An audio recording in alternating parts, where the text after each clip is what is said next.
Welcome back to Morning Break, and today's Monday Motivations brought to you by Gates Brain Health. Where today we have Dr. Randall Gates, a board-certified chiropractic neurologist and chiropractic physician, joining us to talk about why brain health is so important. So thank you so much for being here. Absolutely, yeah. Yeah, first of all, I'm going to kind of throw a new one at you because you sent me the list of questions, but I've got something I want to kind of ask you about. Okay. What is the difference between brain health and mental health, at least from your perspective? That's a really good question. Yeah, well, journalist.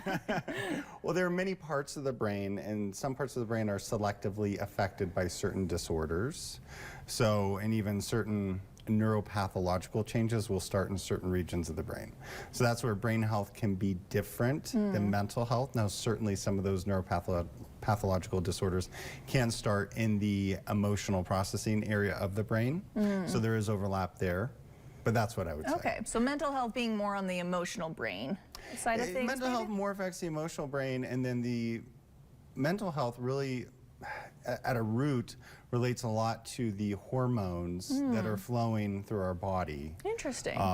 But there are certain processes biochemically that will predispose someone to having more mental health struggles. Yeah. Trauma is a big one, and then what trauma does to the brain that then leads to hormonal circumstances that can actually shrink parts of the brain that regulate our mental health. Okay, I'm really glad we asked that because I was thinking about your name being Gates Brain Health and like what is that, you know, and what do you specialize in apart from mental health? So I'm glad we started there because we're going to talk about why brain health is so important, and we actually have our first slide for you. It's called the Brain Health Report, and so if you wouldn't mind, we're going to show that to our viewers and kind of explain what this is. Okay, so this is the top one, the Brain Health Report. We can actually get a brain age through Advanced Imaging Reno. As I've mentioned, I'm affiliated with Advanced Imaging Reno, a proprietary interest, as well as Gates Brain Health.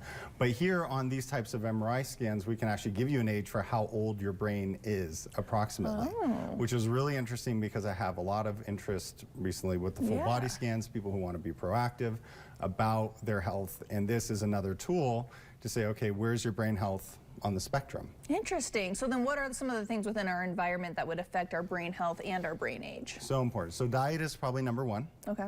Sleep is probably number two. Toxins are probably number three. Okay. But how do we control all those things? That's a lot of things that is like, okay, now we know, what do we do with it? What do we do about it? So as a generality, I can't give specific recommendations, but I think eating more of the Mediterranean diet, the literature is profound in its assertion that the Mediterranean diet, a diet rich in vegetables, seafood, some nuts, minimal amounts of grains, seems to be very healthy for the brain and the vasculature that's perfusing the brain. Okay. In terms of sleep, what we find is that the more we sleep, the more these kind of little Pac-Men go through our brain and clean up the garbage in the brain. I like that analogy. And then toxins are another big one. In America, we have a lot of toxins. We have far more toxins than are in other Western countries. And there's a lot of evidence that it's not good for us. Sure, that makes a lot of sense. And how many people have you talked to? Travel to Europe, they can go there, they eat whatever they want, they feel great, they come back. Literally my in-laws who just spent like 3 weeks in Italy, they are like living on their best life. I love it. Okay, so let's talk about dementia now. And you've got another slide that we want to show you guys. And this is about kind of looking at dementia and what it looks like in our brain, I believe. Can you talk about this dementia report? Yeah, so the dementia report is great because we can track patterns of atrophy. So often you probably heard, well, is it Alzheimer's or is it dementia? What is Alzheimer's? How is that different from dementia? Basically, Alzheimer's is a type of dementia, but it's the most common type of dementia. But with this type of scan, we can actually give individual certainty that, oh, it looks like you're losing volume, density, i.e. density is good in the brain generally. You're losing density in the front part of your brain, or no, you're losing density in a pattern consistent with Alzheimer's disease. Okay. So we can give a lot more certainty than what was standardly done of, you know, well, looks about normal. Yeah, and then that kind of goes into our next slide, which is about like the differences between the different types of dementia. True. Yeah.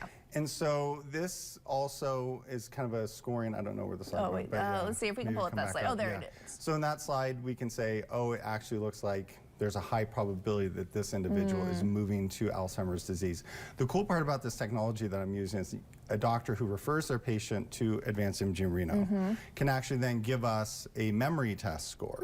They can give us certain blood tests that they've done on the patient. they can give us gene tests, and we can coalesce all that data along with the MRI and give that doctor, hey, we have a lot of certainty now. We can plug in all those variables. This is what it looks like that person's going towards. Interesting, okay. And so for anybody who's interested, I mean, dementia, the concern is there's a tsunami of dementia patients on the horizon. As we live longer, as factors that contribute to it, like type 2 diabetes, pre-diabetes are going up.